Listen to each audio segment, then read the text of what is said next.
सादर नमस्कार, सादर जय जिनेंद्र। क्षमा ब्रेकिंग जैन न्यूज प्रतिदिन प्रातः, दोपहर एवं रात्रि में देश भर से संपूर्ण जैन समाज से संबंधित सही और सकारात्मक समाचारों के लिए देखना और सुनना न भूलें। साथ में आपसे विनम्र निवेदन है कि यदि आपने इस चैनल को सब्सक्राइब नहीं किया है तो कृपया अवश्य कीजिए और शेयर और लाइक करके धर्म प्रभावना में सहयोगी एवं सहभागी बनिए। चर्या शिरोमणि परम पूज्य आचार्य श्री विशुद्ध सागर जी महाराज के भोपाल में 30 मई 2025 को मंगल प्रवेश पर उद्बोधन देते हुए पूज्य आर्यिका श्री विद्याश्री माताजी ने बताई ऐसी अनोखी बात कि जब विशुद्ध सागर जी महाराज का 22 वर्ष पहले भोपाल में आगमन हुआ था तब ऐसी क्या अनोखी बात हुई थी, जानकर होगा आश्चर्य। लीजिए सुनिए पूज्य माताजी का उद्बोधन।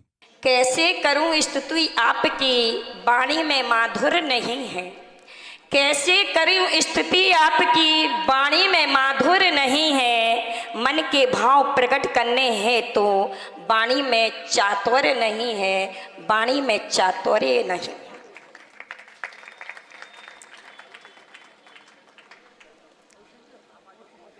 हो ज्ञानी आत्मा वो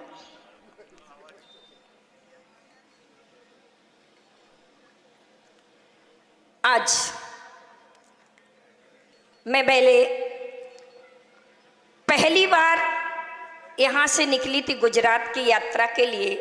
एक दिन या 2 दिन के अंतराल से निकल गई। भोपाल का नाम मात्र भोपाल होते हुए निकली। ये मात्र गुरुदेव के साथ पहली बार इस चौक में प्रवेश की। रास्ते में सुन रही थी कि जब आचार्य भगवान 2002 में जब आए थे, 4 से 5 आए थे। कितने? 4 से 5 आए थे। इसी चौक मंदिर में एक मंदिर का माली या मंदिर का व्यक्ति लेने गया था। शायद उस समय कोई नहीं था, पर आज इनकी विशुद्धि बढ़ते बढ़ते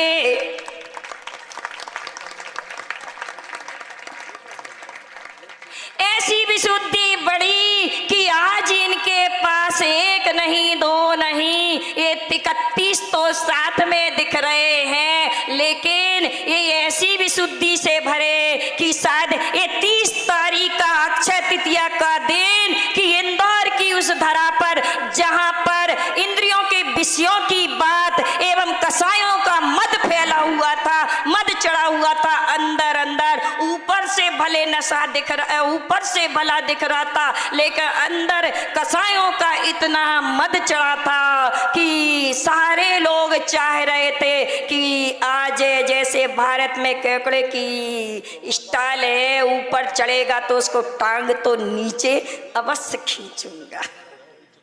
ये भारत की विशेषता बना के रखी। अरे भारत वसुंधरा है, कितने भी तुम केकड़े बनना, लेकिन जो चढ़ गया तो वो कभी उतर नहीं सकेगा। ऐसी इंदौर की इस धरा पर अक्षय तृतीया के दिन हमें भ्रातों के भ्रात मिलकर के एक तात बनाया था और एक ताज पहनाया था परम श्रद्धेय आचार्य गुरुवर का।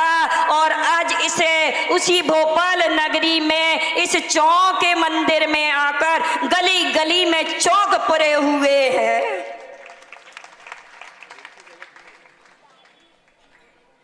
मैं कहते हैं कि रोशनी तो कोई किसी भी प्रकार से प्राप्त कर सकता है। विज्ञान ने प्रकाश फैला दिया है, किसी भी प्रकार से लाइट ले सकते हैं। लेकिन सूरज की एक लाइट, सूरज का जो प्रकाश है वो एक अनोखा और अद्वितीय होता है।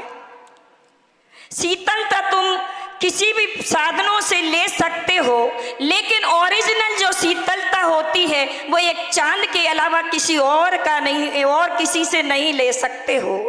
उसी प्रकार से आप साधारण व्यक्ति के लिए तो तुम कितने भी किसी भी प्रकार के आप जोड़ जोड़ करके कितने भी उनकी लिखावट या गुणगान कर सकते हो, लेकिन एक असाधारण व्यक्ति के गुणगान को ना तो लिखा जा सकता है, ना बोला जा सकता है, और ना ही उसको सकता है। एक ऐसे असाधारण व्यक्तित्व के धनी जो हैं, एक व्यक्तित्व मैंने आपको पहला बताया कि इसी चौक मंदिर में एक व्यक्ति नहीं था और आज चौक पर चौक पूर करके तुम बैंड के बैंड लेकर के आए।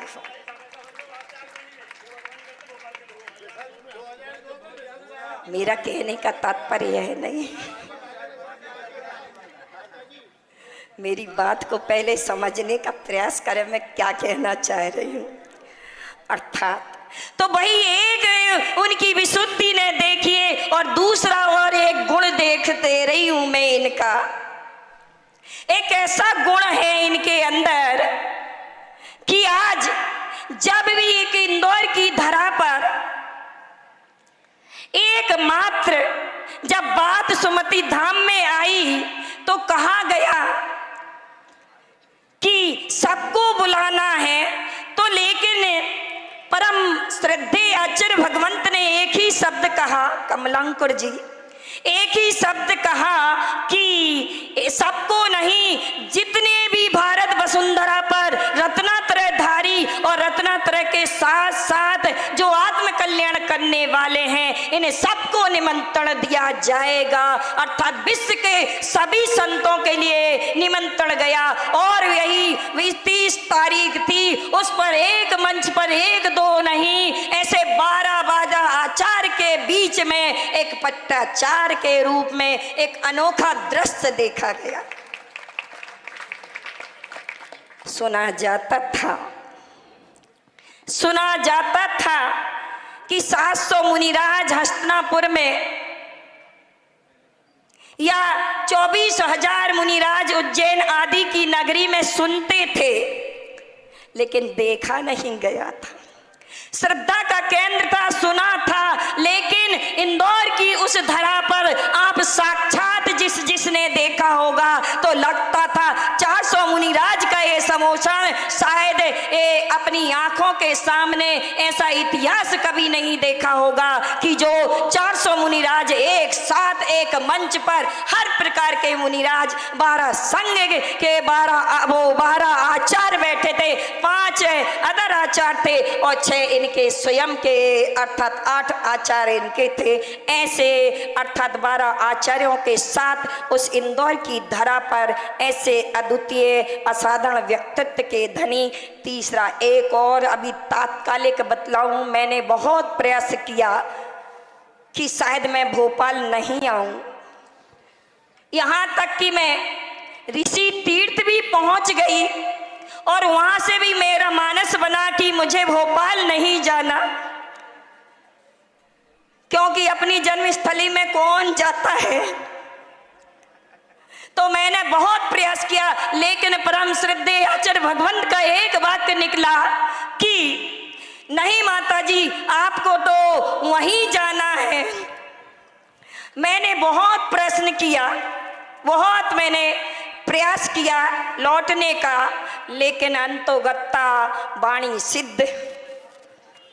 एक बार जो वाक्य निकल जाए, एक बार जो वचन निकल जाए वो सिद्ध है, कितना भी प्रयास कर लो लेकिन वह सिद्ध हुआ कि मैं इनकी आगमनी इसी भोपाल में इन्हीं के साथ प्रवेश करे। टाइम गति पर है, मैं इनके बारे में कितना कहूँगी और आपको यदि खेद हुआ हो अर्थात अध्यक्ष जी, तो इसका अन्यथा अर्थ ना लें। मेरा कहने का तात्पर्य यह था, इनकी विशुद्धि का इतना अर्थात इतनी रत्नात्रय की विशुद्धि इतनी बड़ी कि एक दो नहीं, सीधे 555 कितने, एकाध नहीं 555 जिन्हें मैं भ्रात समझती थी, आज उन्हीं को मैंने तात समझ करके और इन्हीं की गोद में आज ऐसा लगता है कि कभी अलग ना हो और इन्हीं के साथ रहकर अपनी इस रत्नात्रय की विशुद्धि बढ़ाते और इनके जैसी विशुद्धि की धारा में बहती रहूं। मेरा कहने का तात्पर्य यही था और दूसरा नहीं था। कहने का तात्पर्य, जब ये आगमनी देखी तो इस आगमनी को देखकर मुझे आनंद हुआ। तीसरी इनकी विशेषता, ये चंबल की घाटी में जन्मे हैं और चोरों की वह नगरी है। किसकी? चोरों की नगरी है। और आप कहोगे, आप इन्हें चोर कहोगे? हाँ, मैं इन्हें चोर कहने में डरूंगी नहीं। क्या? हाँ, मैं इन्हें चोर कहने में डरूंगी नहीं, क्योंकि वो जो चोर थे वो तो कागज वाले नोटों को और परिग्रह को चोरी करने वाले चोर थे। उस नगरी में ऐसे एक अनोखे चोर निकले कि जिन्होंने एक दो नहीं 555 दिलों के चित्त को चुरा लिया। ऐसे चित्त चोर निकले।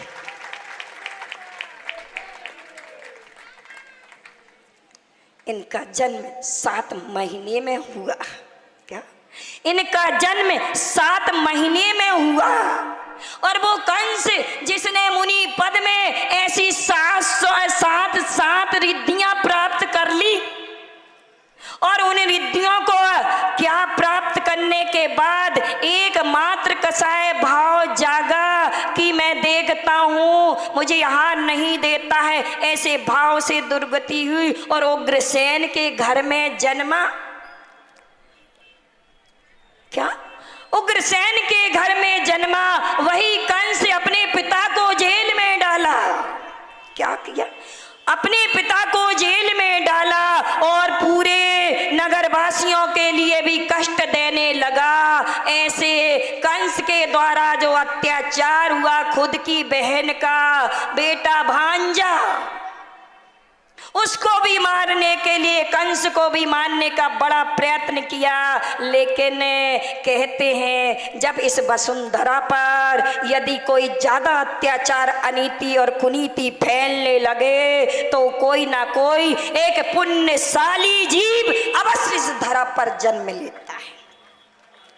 इनका भी जन्म भिंड की उस नगरी में यदि हुआ है तो इन्होंने अपने कंस के रूप में नहीं, इनने अपने पिता का भी उद्धार किया है। इनके पिता भी अर्थात मुनि बन करके अर्थात समाधि को प्राप्त हुए और माता भी इनके कल्याण की, और ऐसे लला रहे, भिंड के ऐसे लला रहे कि आज ये लला नगरी नगरी में जा करके बस मैं इन्हें कृष्ण लला से बात करूंगी कि हे आचार्य भगवंत, आज जो इस जैन दर्शन में पंथवाद, संतवाद और ग्रंथवाद की यदि कोई भी विकृति आ रही है, या कोई भी गिन्यार जैसे क्षेत्रों में, या कोई भी इसमें पिच्छी आदि कमंडल आदि में ऐसे कोई दूषण यदि आ रहे हैं, तो आप अपनी इस आगम की वाणी से, अपने निरतिचार विशुद्ध रत्नात्रय के माध्यम से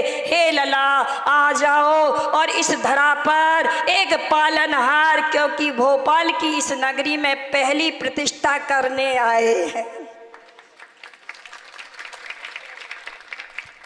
पहली प्रतिष्ठा ऐसी हो कि भोपालनहारे निर्गुण वर न्यारे, तुमरे बिन हमरो कोई नहीं हो। ऐसी इस भगवती आराधना की ऐसी प्रतिष्ठा हो जाए, रत्नात्रय की ऐसी प्रतिष्ठा हो जाए कि जैन दर्शन एक वैरागी मार्ग था, वीतरागी मार्ग था, विशुद्ध भावनाओं के साथ ऐसा विशुद्धि को प्राप्त हो कि इसमें एक नमोस्तु शासन जयवंत रहे। ऐसी भावनाओं के साथ मैं आपके भ्रात से त्रात का ये मिलान, मैं आपसे यही प्रार्थना करती हूँ कि मेरा रत्नात्रय भी ऐसी विशुद्धि से भरे और मुझे विशेष विज्ञा अर्थात केवल ज्ञान की प्राप्ति हो। और इस भोपाल की इस नगरी में आपने मुझे जो चतुर्मास की आज्ञा दी, वह उसके लिए मुझे ऐसा साहस दे और आशीर्वाद दे कि मैं भी आपकी ही वाणी और परम श्रद्धेय आचार्य गुरुवर की वाणी से इस शासन को जयवंत रखूं। ऐसी पवित्र भावनाओं के साथ आपके द्वय चरण कमलों में क्षमा breaking Jain news YouTube channel पर विज्ञापन देकर धर्म प्रभावना में बने सहभागी। विज्ञापन देने हेतु संपर्क कीजिए मोबाइल नंबर 9026900740 एवं समाचार एवं वीडियो भेजने हेतु व्हाट्सएप नंबर 9335236222। क्षमा breaking Jain news YouTube channel देखने के लिए आपको बहुत बहुत धन्यवाद। सादर प्रणाम, सादर जय जिनेंद्र।